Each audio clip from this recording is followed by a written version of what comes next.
Good morning. This is part 2 where we're looking at the Tonewings. So I went to go see American football last night. It was fantastic. I'm now in Wolverhampton. I'm going to drive to Frome. It's going to take me 2.5 hours. Yeah, it feels it resonates more. This thing sounds great. It adds to the tuning range. Good, does it?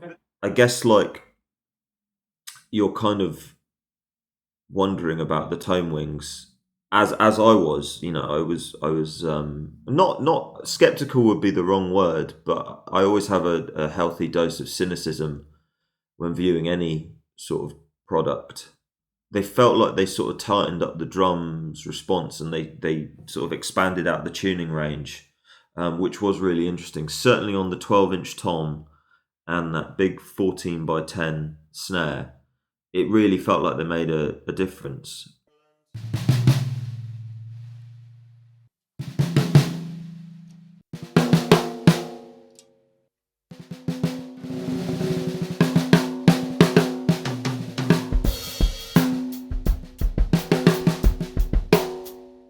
On the Tonewings website, they talk a little bit about taking more inexpensive drums and fitting Tonewings and them sort of changing the characteristics of the drum.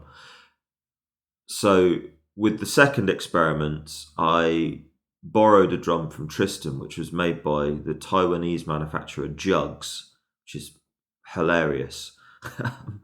Unfortunately, that drum sounded amazing. It sounded great, right out of the gate.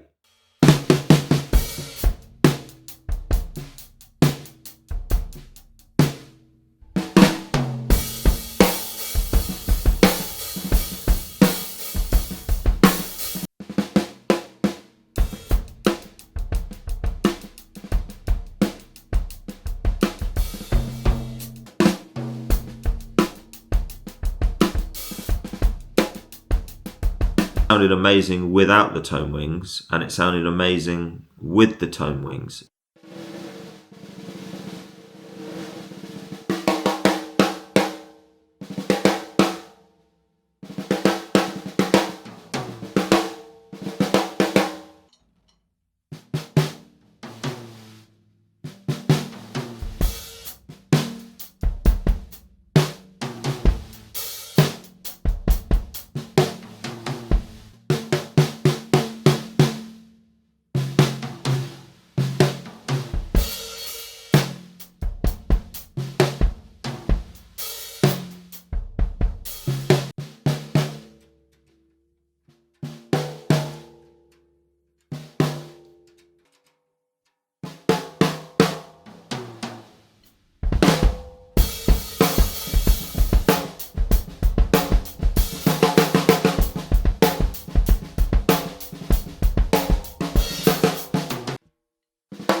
Absolute beast. It is lovely. Yeah, it sounds noticeable. It sounds really good.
I have procrastinated doing this bit of the video for ages, but we must do it. This is our control floor tom.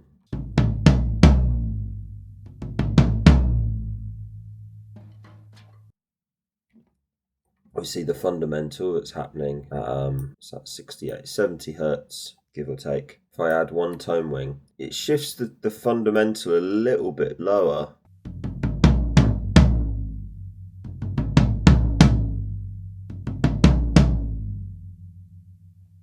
Might be tuning discrepancies. I did try really hard. I was using the little app, the iDrum Pro tuning app, and we see it does clear up some of the stuff in the upper mid range, especially around like that 3K mark. 6 dB minus 6 dB difference with the tone wings, and that's just one in the drum. Adding two.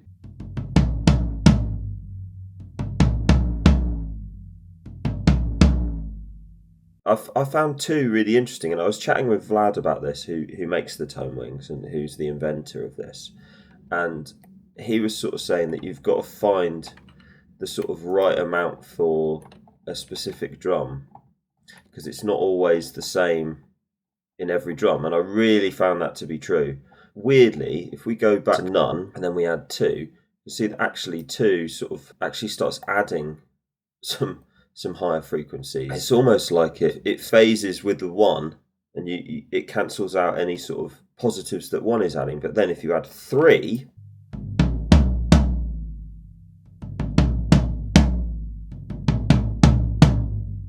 it becomes way more noticeable. And actually, this is the 15-inch floor tom.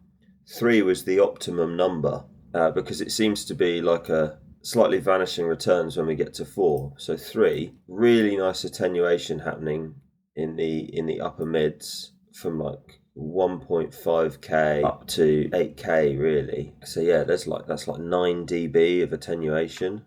Yeah, that's all that stuff that, you know, that could be like standing wave stuff and all that sort of business that I don't necessarily want in a floor tom. So it felt to me like 3 was the optimum for this drum. And what the tone wings are doing, if I can just go to my FFT waterfall, is they are attenuating this stuff. So it's that higher frequency stuff. So the drum, side by side, it doesn't feel like it changes hugely.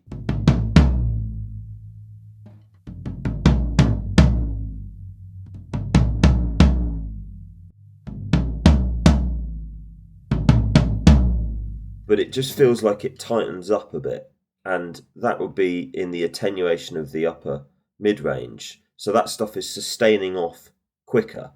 But we can see like the sustain of the fundamental and the first resonance is largely the same, really, between all of the different examples. So you see there, that's with 1, and none is in blue, 1 is in orange. 2 is in purple. It's largely unchanged. We see that the sustain is pretty much identical. So it sort of leads me to believe that 2 is kind of, if such a thing can happen, the kind of effect is cancelling itself out. Can that happen? I don't know. But that's what it seems to be doing. 3, you see it really dying off much sooner. That blue is no tone wings, and the green is with 3 tone wings, and you see that sustain dying off in the upper mid-range much quicker, which I think is where the effect is, because what we're getting is it's sort of an illusion. Remember when we looked at like the diffusion in the drum, or the putting the kitchen paper in the drum? By attenuating the higher frequencies, your brain sort of notices the fundamental much more, which makes you think that it's increasing the fundamental and there's more low end, but actually what it's doing is attenuating the high frequencies. You see, like in that with no tone wings, you got way more high frequency stuff like that, like from 1k onwards. So this like bit here is like the bulk of the drum. That stuff from like the fundamental, which is 70 hertz, up to like 1k. That's the main bulk of the drum. But then if you just sort of low pass filtered at 1k, your drum would sound bullshit, and you wouldn't have any like definition, and it would sound rubbish. So attenuating that stuff, and I'm obsessed with this stuff because it's really difficult to do after the fact. And it's especially difficult to do if you have multiple microphones, because multiple microphones are picking up different things. And therefore, in my mind, the optimum is doing it at source, of like attenuating the drum and making the drum work in the way that you want at source. If we look at the sum of the two microphones, the same thing is happening. Like, so I've added the binaural head and the SM57, which was close mic'd, which is a much more natural presentation. It's what you're hearing in the video, because listening in isolation to a close microphone is a bit odd. And yes, there are different microphones available for drums. I'm aware of that. We see that with the Tonewings added, it sort of attenuates that stuff, starts bringing it off. And then, yeah, as we get into the upper mid-range, we get a much more stronger mid-range, sort of standing wave stuff that's happening up there, like 8 to 10K thing. And it's just attenuating that. And I think that's just because the shell is harder to move. So because the shell is becoming more inflexible, because there's mass added, it means that it reinforces the fundamental and the low end. It's clever stuff, really. It's a really simple, elegant solution. We're going to go back to the close mic. So no Tonewings, 4 Tonewings, same thing, same deal. You see that higher frequency stuff die off. So it's shaving like 300 milliseconds off the sustain of the upper mid-range. 8 to 20k, it's shaving that stuff off, which is cool. I mean, I don't know how else you could do that. You can't do that with muffling. It would change the tonality of the drum. Like, this drum sounds like an open drum. I have to sort of add a sort of caveat to this. I sort of got enamored when I took the gaskets off the drum. The drum could tune lower, and it became a sound that I'd always wanted. I got a little bit drunk on the fact that you could low tune this kit finally, and it started to sound how I'd always wanted it to, which was actually the point of me starting all these exercises in investigating drums, because that kit I've had since 2005, and I've loved the convenience more than I've loved the sound, and I've always wanted to try and like get it to sound better, partly because I want to make samples with it. There's a few sort of samples where that sort of thing would be really useful. This stuff is generally what I'll do before I do a sample session, of like try and optimize like every element of the kit, so that when I go in to record, because studio time at its very cheapest, I'm looking at 2 days in a studio.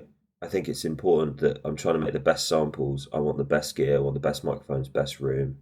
I want to capture the best sounding drums. So I do all of this work beforehand, experimenting with the kits and trying to make the kits better and better and better and better, so that when I go into the studio, I've got a recipe of like, okay, if I do this, this, this, and this, I've got a really good sounding kit. I think 3 Tonewings on this floor tom. These were the Studio HD ones, so they weren't the heaviest, they weren't the lightest. But yeah, look at it. I mean, it works. I wish I could find some sort of like scientific way of approaching this. Oh, in this drum you put this amount, in this drum you put this amount. But I was unable to sort of do that. It just seemed that you have to just experiment with stuff. It did it. It worked. It attenuates in the way that I wanted it to. Certainly that 12-inch tom and that big Slingerland snare, they work. It's simple, it's elegant. Sometimes that can spark the cynicism of like, oh, that's got to be bullshit. But no, seemingly not. Yeah, good stuff. Nice company as well. Nice people, and they've, they're doing the research as well. And Vlad, since doing these tests, has suggested like a few things to try further along, putting them in different places and things, which I will do. I'll keep experimenting. Another video coming up, so like and subscribe if you're into this stuff and deep diving and all this nonsense. Fun though, isn't it? Anyway, lots more stuff coming up. I'm going to be slightly focusing for the next few videos on microphones, but it's all nerdy stuff. Anyway, bye.